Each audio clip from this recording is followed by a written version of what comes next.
It's Positively Muskegon, Andy O'Reilly today at Tanglewood Park, and next to me here is the girl that stole my sister's name, Elizabeth Donnelly. Elizabeth Donnelly Johnson, anyway. We talked. I get this email in from Elizabeth. I'm like, what's my sister doing emailing me? Oh my goodness! And now it's you. So there's two Liz Donnellys out there. Oh my goodness! I know. Crazy, huh?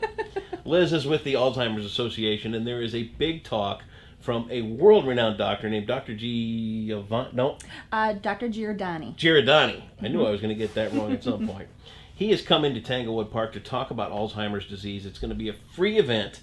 They're asking for a $10 donation as you come in and be a part of this, and a little pre-registration too. Yes, we'd like people to register because we also feed you, so it's just a benefit.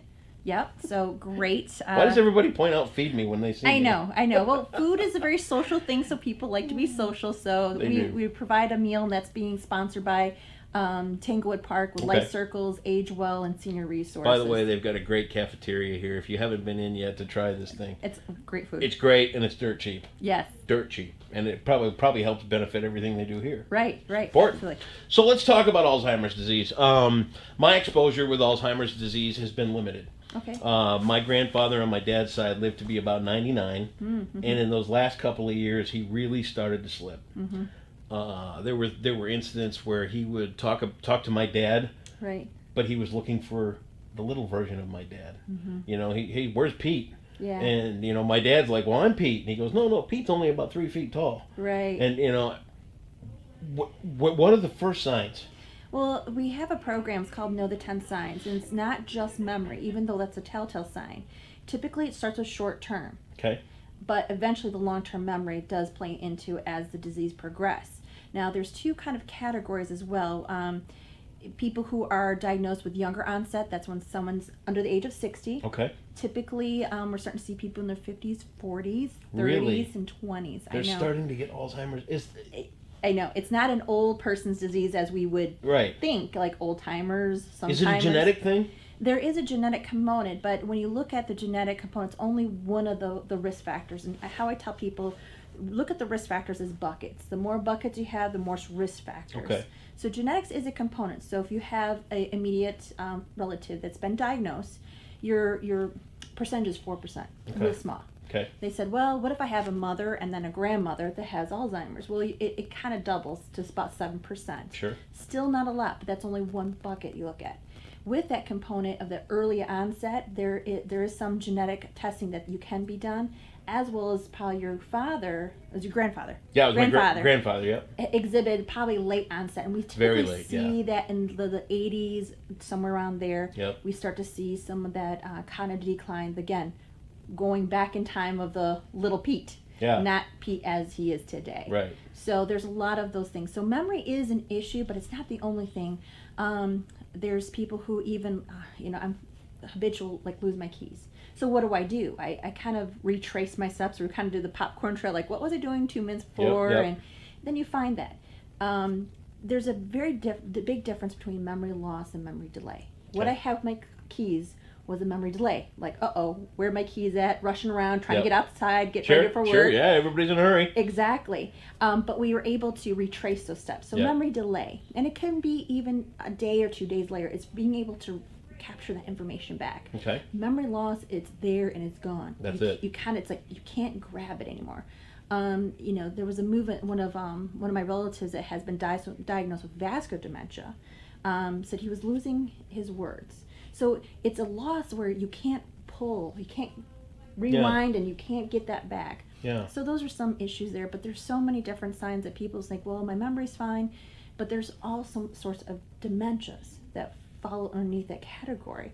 We have Alzheimer's, which is the number one form of dementia. Vascular dementia. We're starting to see a lot of Lewy bodies dementia. That has to do with a lot of hallucinations, paranoia. Oh, okay, sure. Again, memory is part of that, plays into that, but it's not the big elephant in the room, so to speak. Right. So there's many forms. So just because someone says, well, my memory, just make sure. Number one thing is get your health checked out. If you're starting to see changes, and we're our best advocate saying something's not right, whether it's mentally, emotionally, physically, those types of things we kind of feel. And as we age, our bodies do change. Physiologically, they change. I mean, look at mine. I'm trying to work on mine. I gave up. Yeah. You know what? Whatever. I'm married. I'm happy. What else do I need? That's right. Happy. I mean, happy is the key. But we always tell people, again, really get your health checked out. Sure. Get those baselines, your cholesterol, your blood pressure, all those things. And then if you're still starting to see some of those changes, you want to go to the experts. Yeah. So I wouldn't, if you had a heart condition, I wouldn't send you to a pediatrician. Right. You go to a cardiologist. Yes, I would. So same thing we tell people, as you're aging, your body changes. Your primary care physician is probably good for your colds, your sinuses, Sure. your basic medical health conditions. But you're probably better off to going to a geriatrician or a memory clinic where you'll get a care team that specializes in memory care. Okay. Whether it could be, again, vascular dementia, Alzheimer's, Lewy bodies, they will detect that. Or they will say, you know what, you don't have this. There might be some other things that mimic Alzheimer's. Okay. Thyroid conditions. Really? Yeah. It'll tell you if you have some thyroid changes, memory, fog, that type of stuff. Who'd have thunk that? Yeah. Right. So those are the health condition. You take a medication, boom. Boom. Yeah. Medication side effects. I was taking one that actually had a memory loss, and I did have memory loss. Can you believe that? I work at it. You see these ads on TV, and they give you a half an hour worth of stuff that's going to be bad for you. Yeah. But your skin will look nice. Exactly. So you want to be careful. You want to be, again, your advocate. Sure. Something changes. What has changed? Mine, diet didn't change. Exercise, nothing changed except for medication. Yep. Lo and behold, in the middle of the list Yep. of side effects was memory loss. Was it? Took myself off of it. Got my memory back. And don't take yourself off medication if you're not told to by the doctor. Yes. I've done that once too. Yeah. Not fun. Yeah. Yeah. Ugh. Yeah. Because you almost can do more damage sometimes. I think I did. Yeah. Yeah. Yeah. So those are some things we want to educate people. That's Sure. the biggest thing. Where Alzheimer's is at today, cancer was there 25 years ago. Remember, no one said the word cancer. Right. It was like the C word, right? Yep. We're there right now with Alzheimer's, and that's what we're trying to really break the silence and Yeah. saying we need to talk about this sooner than later. And we even tell adult children, talk with your parents, Yeah. get their health information, know where their powers of attorney is, all that stuff. It's it's really just good common sense of planning as Sure. we age. So it's really to start the communication earlier.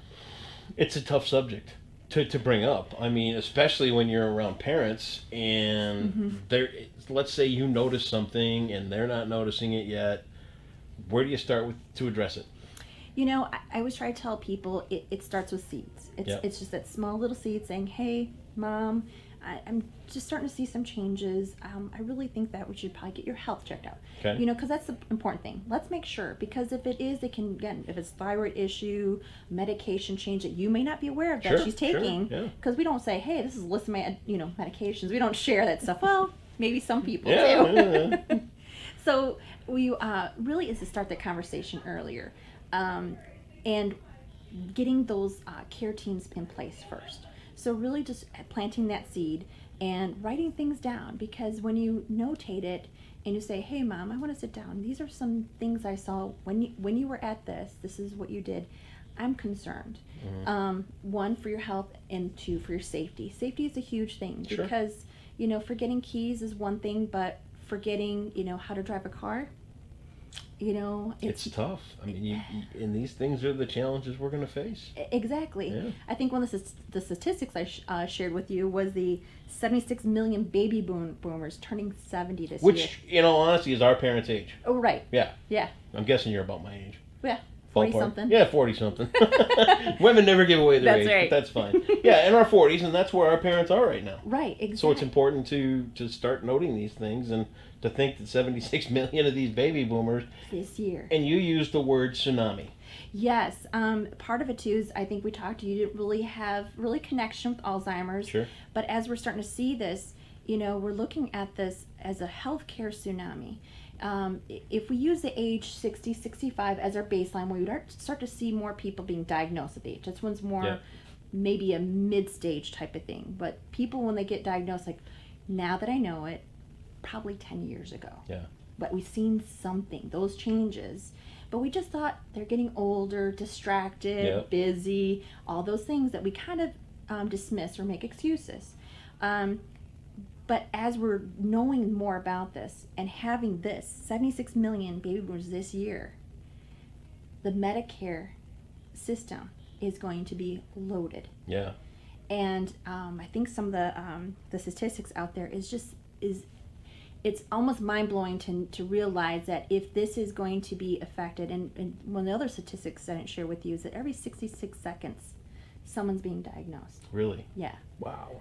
So when you look at that 76 million in 66 seconds, Yeah. that's a lot of people that could be affected by this disease. Sure. So when you look at that and how our healthcare system, we need to find a cure. And that's the other thing too, people don't realize this disease is fatal. Yep. There is no cure and there are no treatments. Yeah. Scary. It's very scary. And it doesn't stop. And it doesn't stop. Does it go faster or slower for some people? You know, it's a great question because a lot of people, again, everyone's journey is different with this disease. They say anywhere from first being diagnosed, it's anywhere from 3 to 20 years. No kidding. Mm-hmm. So. You know, but they say typically an average is about 8 years. Okay. So, but everyone's journey is different. You know, again, look at those buckets. Yep. If you're not very healthy, you're on high blood pressure, diabetic, you're, have some genetic component to the disease. So the more buckets you fill, the more at risk. Perfect. So that's what we try to tell people is, take care of your brain, yep. take care of your body, everything, and also your heart. That was the one thing, the American Heart Association, they've been telling us, eat your fruits and vegetables, get your exercise, keep your body and brain engaged. Sure. And that's huge. Big that's deal. Mm-hmm. Talk about the doctor now. Dr. Giordani, yeah. Yeah, he's going to come in and he's going to give this talk. And before we came on, you were really telling me he's a dynamo. Oh, I was just telling Andy, I said, I wish I had more professors like him in college. Yeah. Even high school. He's just amazing.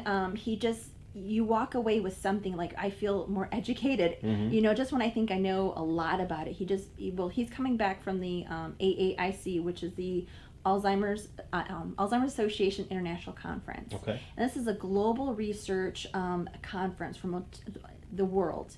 Researchers from the entire world are coming together and sharing their experiences, whether it's clinical trials, their findings, any treatments, anything like that. And so what he's kind of doing is kind of summarizing what was being said at that conference. Sure. So this is hot off the press. Yep. So it was just, I think, around mid-July. So he's coming here August 11th. So he's going to have the hot off the press, what's happening in research. When he comes and talks, he just you feel connected immediately right with him. You feel like he's talking to you in a huge room. Yeah. He's phenomenal. Is there a limit on how many people can come to this? Nope. All we do is ask you to pre-register because we want to make sure we have enough food and information and packets for everybody. So right now it's open registration. So the sooner you get registered, the more we can kind of lock things down for the event. Lock down things for the event. Mm-hmm. It's coming up here at Tanglewood Park. We're going to put all the links on Positively Muskegon so you can get yourself registered. You can come down. You are asking for a nominal donation, $10. Sure. But that's fair enough. Yeah, and and in any amount. I mean, we don't. This is, again, for me, it's all about the awareness. Sure. And that's part of our mission is really to get the people the awareness, the information, the support that they need, and know that there's someone here in their community to help them. Anything you want to leave us with today? The best thing I can say is our 800 number. If you have any questions about the conversations that Andy and I had, you're worried about maybe you have Alzheimer's, you just want to know local resources, the best way to contact us is through our 800 number. And that's 800-272-3900. And that is open 24 hours, 7 days a week. You won't get an answer machine. You'll get a live person. Wow. And then after hours, if you call, they'll be redirected back to our chapter right here in Muskegon. And then we'll follow up with you. Perfect. All that will be right here, and you'll find the link to the Alzheimer's Association as well. Yeah. Elizabeth, thank you for a couple so of minutes today. I hope everybody gets a chance to come out and see this program and meet this guy. I should throw in, he's from the University of Michigan. Yeah. We'll save the agriculture guy. That's right. We'll take him out to the 4-H fair, the Michigan State guy. Elizabeth Donnelly Johnson, thanks so much for your work and for a little bit of awareness, and we hope you have a great program. Thank you. Thank you.